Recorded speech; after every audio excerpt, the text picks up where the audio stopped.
Unfortunately, the higher-ups of the FBI are corrupt. I think the Department of Justice is corrupt. I think high-level Secret Service is probably corrupt. That isn't to say that the people working, on the ground most of them are heroes. But also just how easy it was to get on top of that building. I was on the roof that the director said was really dangerous for Secret Service and other personnel to be on. I'm 70 years old. What? There's nothing unsafe. Standing in approximately the site where the shooter was, as you can see, I'm a 70-year-old man, and this roof is not a big deal. So for somebody to tell me that Secret Service agents couldn't have been here, that's crazy. The Trump assassin made some very interesting trips, some of those to Washington, D.C. New reports from the Oversight Project, you know them on X, have done geo-targeting and followed him around to various states and locations. We're going to go through that. And there's a new report from JustTheNews that says that he also was using multiple encrypted apps and had multiple connections, the shooter, to various other foreign countries. We wonder what that's all about. Johnson has released the number of shell casings found near the body, and other Congress people, including this 70-year-old man, show us how to walk on a slope roof. You're not going to believe how he does it. Wait until we see it. But first, we have this new report from the Oversight Project. They are on X at Oversight PR. Here is what they dropped. It says, we found the assassin's connections through our in-depth analysis of mobile ad data to track movements of Crooks and his associates. And this is something that actually happens. So you can purchase search data in bulk and aggregate. You can search for geo data, different devices, pinging off stores, pinging off different locations. It's all out there. You just have to know how to find it, buy it, and then utilize it. So they've done this. They went through probably some ad network, mobile ad data, and they're tracking the movement of Crooks and his associates. Now, to do this, we tracked devices that regularly visited both Crooks's home and his place of work, and we followed them. So you can see how they're doing this. To use a Kamala tool, Venn diagrams. There's a bunch of different devices that visited this address. There's a bunch of different devices that visited the work address. So if we overlap those, are there any in between that visited both? Probably Crooks. So they've done that. And here's what they found. Someone who regularly visited Crooks's home and his work, maybe it was Crooks or someone else, also visited a building in Washington, D.C. in Gallery Place. This is the same vicinity of an FBI office that was there on June 26, 2023.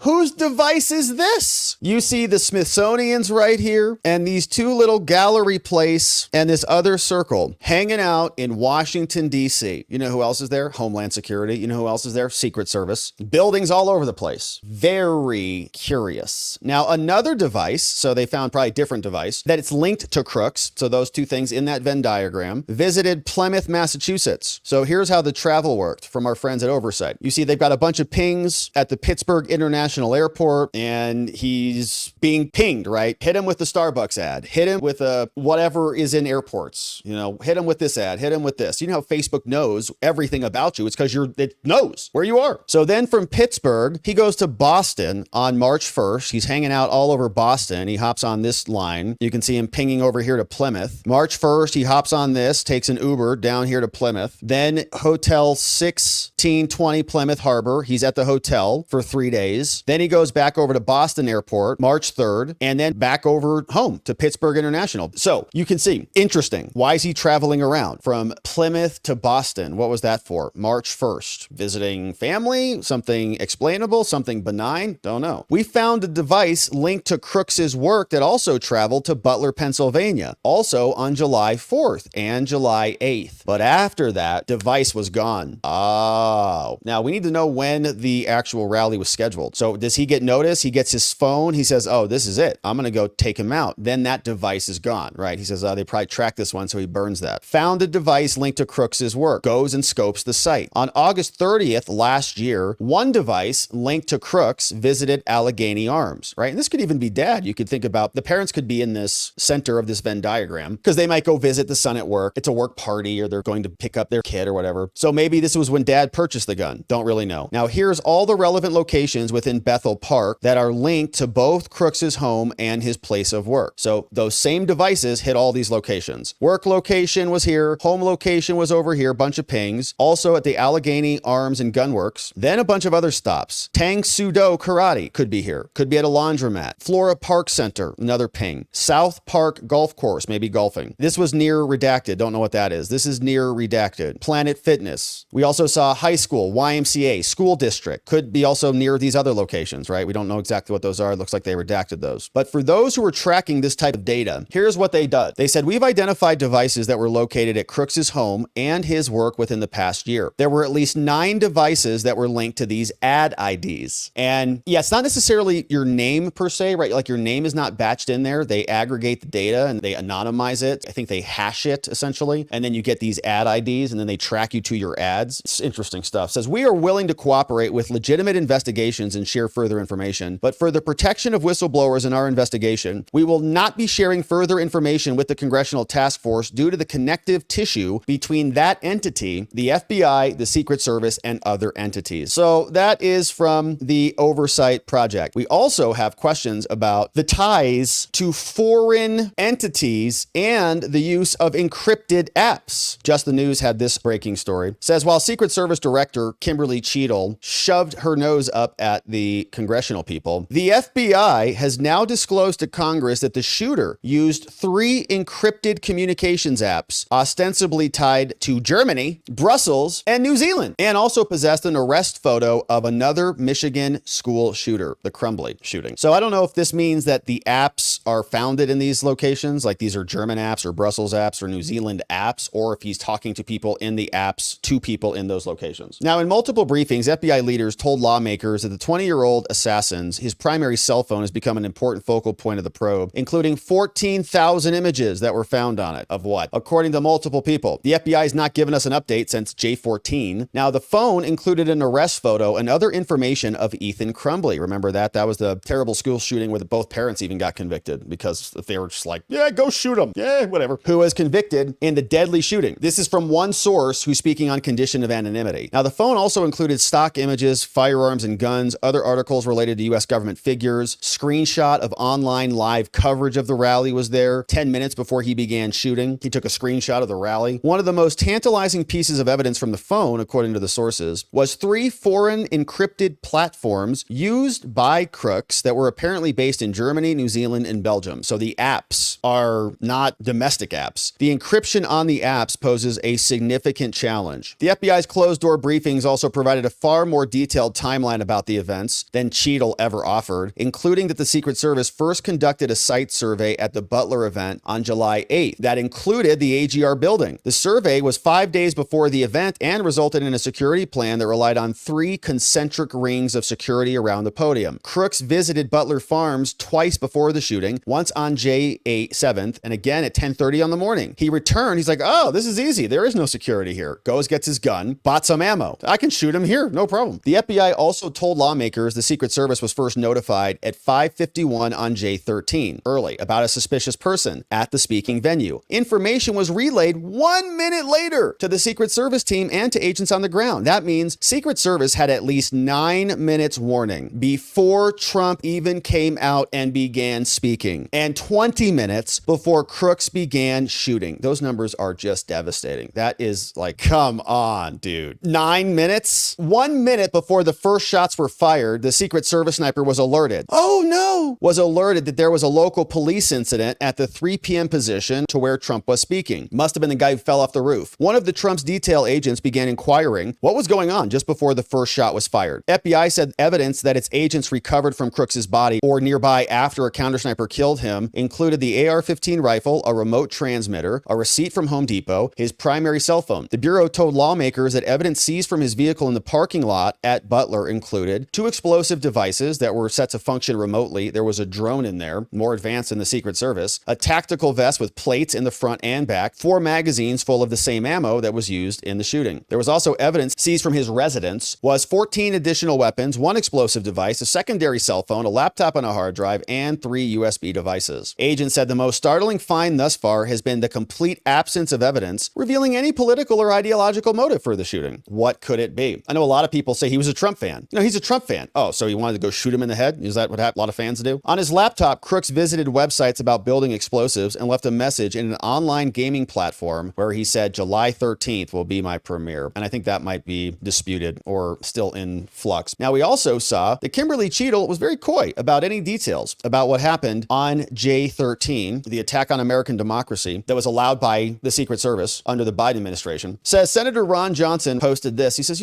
since I released my preliminary findings on Sunday, says we've continued to investigate. He says 2 witnesses now confirm seeing 8 shell casings near Crooks's body. Cheadle knew that, but she refused to share it with the American people. So here's what Johnson wrote. Says on Sunday, July 21st, Senator Johnson released preliminary findings based on conversations and information obtained by his office following J13, the assassination attack on Trump. The senator's office has continued to speak with witnesses and is appreciative of the individuals who have come forward to share what they saw and experienced.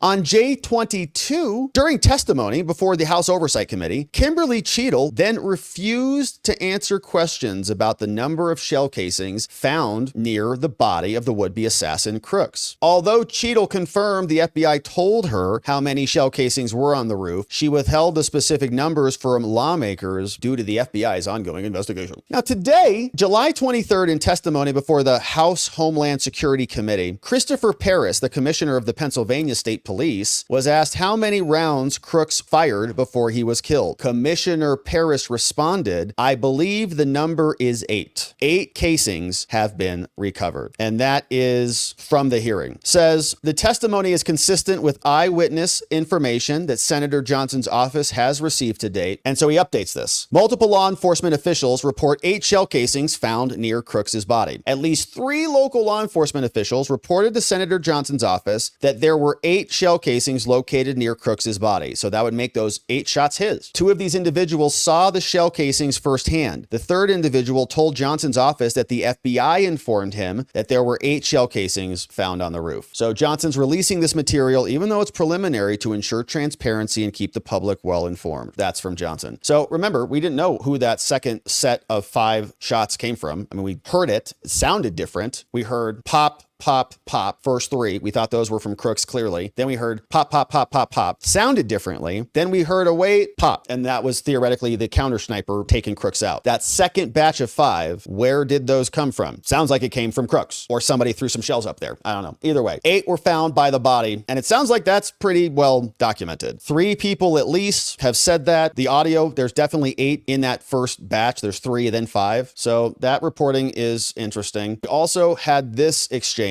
Johnson showed up with Human Events and Jack Posobiec, shout out to that team, and had this exchange. He says, it's all preliminary. We really don't know a lot about this, but we have to tell you what we're finding. Here's Ron Johnson. My investigators were very reluctant to issue preliminary findings because, again, it is so incomplete. It's so preliminary, but these are all things that we were told by local law enforcement. And I think that's the key. We reached out immediately to local and federal law enforcement, and people started talking to us. And so we memorialize all these things while it's fresh. And seeing when I saw how much the federal officials were just not being transparent. And of course, you had in our Senate briefing on Wednesday, both FBI and the Secret Service director saying, boy, we don't want these conspiracy theories to take hold. Well, if you don't want that to happen, tell the American people what you know. Exactly. I think not people realize it's incomplete. It's very early in the process. They'll cut you some slack on that. So I'm hoping people will cut us some slack on how incomplete and preliminary our findings were. And information changes, I'll provide it. That's one of the reasons I'm saying now that we've had confirmation, eyewitness account that there were 8 shells, maybe that will lay to rest the concerns that there's another shooter. Again, even that is preliminary, but it's so important to be conducting the investigation now. And it's so important to have an independent investigation because unfortunately, and this is sad, we can't trust the Secret Service and the FBI. We just can't do it. Look what the FBI did with the Russian collusion hoax. They knew that was a dirty trick by the Hillary Clinton campaign. They knew that the source of the Steele dossier was something they were investigating as a Russian spy, and yet they allowed the Mueller committee, the special counsel, to be set up and put America through political turmoil that hasn't ended to this day. So unfortunately, the higher ups of the FBI are corrupt. I think the Department of Justice is corrupt. I think higher level Secret Service is probably corrupt. That isn't to say that the people working, on the ground most of them are heroes. Okay, look what happened in terms of the detail around President Trump. Trump. They put their bodies and they protected President Trump. Those folks are heroes, but the top of these agencies, they're political, they're partisan, and we can't trust them. And they're corrupt, man. Shout out to Ron Johnson for saying that word. DOJ's corrupt, Secret Service probably corrupt, FBI's corrupt. It's true. They're corrupt. And that's why we have such disdain for them, because they have rigged everything. And he just started with the 2016 stuff. We didn't even get into the 2020 stuff. Add the CIA to that list there too, Ron, and then we'll have a lot more to talk about. But that was a nice assessment, and we're very grateful that we have Ron Johnson out there because, man, he is good. We have Chuck Grassley's also amazingly good. The Homeland GOP House Committee is also digging into this. They said that they went out and did a visit today, and they put out this little summary video of how that went down. This is from House Homeland GOP on X. And lawmakers from the House. Former President Donald Trump is safe, according to the Secret Service, after an assassination attempt on the presumptive Republican nominee in Butler, Pennsylvania. And a group of a dozen bipartisan lawmakers from the House Homeland Security Committee did something that Secret Service Director Kimberly Cheadle has yet to do, and that is to visit the rally site 9 days after the assassination attempt against former President Trump. This is Chairman Mark Green, Chairman of the Committee on Homeland Security, and I'm here at the assassination attempt site of President Trump and where that American hero was killed. We've walked the ground to get a sort of bird's eye perspective in order to go and ask the right questions of Secret Service and the individuals who actually were supposed to, had the responsibility to guard the president and failed. We're conducting oversight over the site of the assassination attempt, which was, as everybody knows, a catastrophic failure. There was a failure in planning, a failure in execution, a failure in leadership. You know, for them not to have secured a building with a direct line of sight to the stage where the president was ultimately shot is unexcusable. And we want to get answers and we want to figure out why. They also were struck not only by how close that AGR building was to How are these guys doing that? Oh my gosh, they're walking on this roof. They must be like gymnasts. AGR building was to the stage, but also just how easy it was to get on top of that building. I was on the roof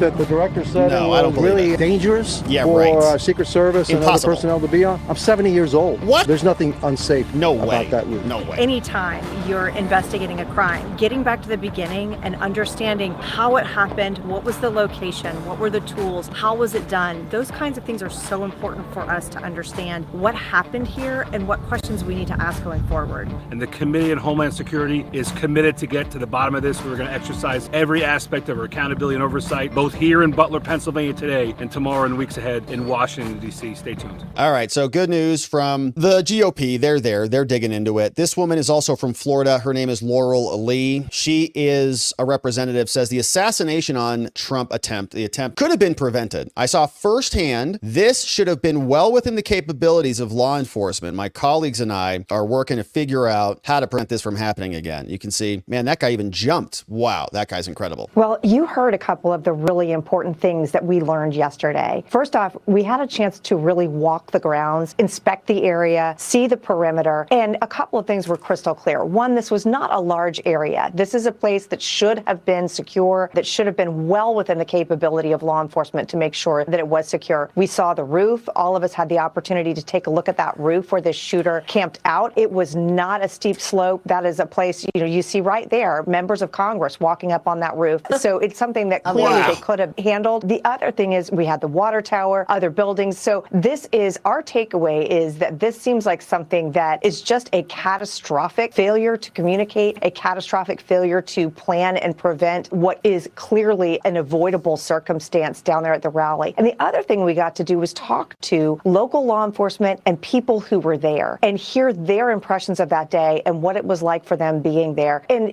this has just been a horrible experience, of course, for this local community and the families who were there. In Congress, we want to get answers about how something like this could have possibly happened and have some accountability. Well, you didn't have. We'll see if there is. That is a good congresswoman there digging into this. We're happy about that. Byron Donalds, we heard yesterday, eviscerate Cheadle, said that he could go to his kids and they would tell him the truth more than she did when they got in trouble. Okay. Did your dog really eat your homework? Byron Donalds' kids, it's like, sorry, Dad, no. Didn't actually eat the homework. Cheadle's like, no, for real, though. Like, yeah, it's gone. And actually, I can't even talk about the dog because they're with the FBI. So ask them. So here is Byron Donalds and this other fella talking about the aftermath of the assassination attempt. That's what was so disgusting. Simple stuff like who knew what and when did they know it? And what was the chain of communication? You don't have to give give us the names of specific agents, but you can sit there and say, those, yeah. we were alerted at this time, and here's the flow of information as it got down to the president's core detail team, which is with him basically all the time. She couldn't even give us that level of information. And so at this point, talking about it, only thing that we should be talking about is the fact that the American people should feel shamed by this administration and by this Secret Service director, because there is no confidence in her ability to do her job going forward. No, not at all. And of course, she has resigned now. So Byron spoke about that before that news broke, but he's right. What is happening here is no answers. She just comes in, plays the part, resigns, and that's the end of it. Is we're going to have some committees formed and they'll just say the decisions have already been remedied, right? We've already made our decisions to solve this problem. Now, here is this guy, Representative Carlos Jimenez, 70 years old, and basically like a wizard or a warlock or something. I don't know how he's doing this, but we can only hope that we can be this vigorous when we're 70. I'm standing in approximately the site where the shooter was. As you can see, I'm a 70-year-old man, and this roof is not a big deal. So for somebody to tell me that Secret Service agents couldn't been here, that's crazy. Man, it doesn't even look like it's that hot out either. Like, are you sweating? Is he going to like have a stroke or a heart attack or something? You can see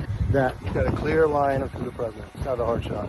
Not even a hard shot. 70-year-old dude on the roof. He must be like magical. All right, so we now know that we've got some interesting connections between people who are at least visiting the shooter's house and his workplace. We got weird trips to D.C. We have 8 shell casings now on there. A lot of stonewalling from the federal agencies. Local cops are explaining what's happening. And fortunately, we do have some Congress people who are there checking the scene out and digging into this. And so we're going to keep covering this, my friends. Thank you so much for subscribing to our channel wherever it is you're watching this. And thanks for inviting a friend or family member to come check out our channel when we go live. We'd love to have them join us, and we'd love to see you and them back here on the next one.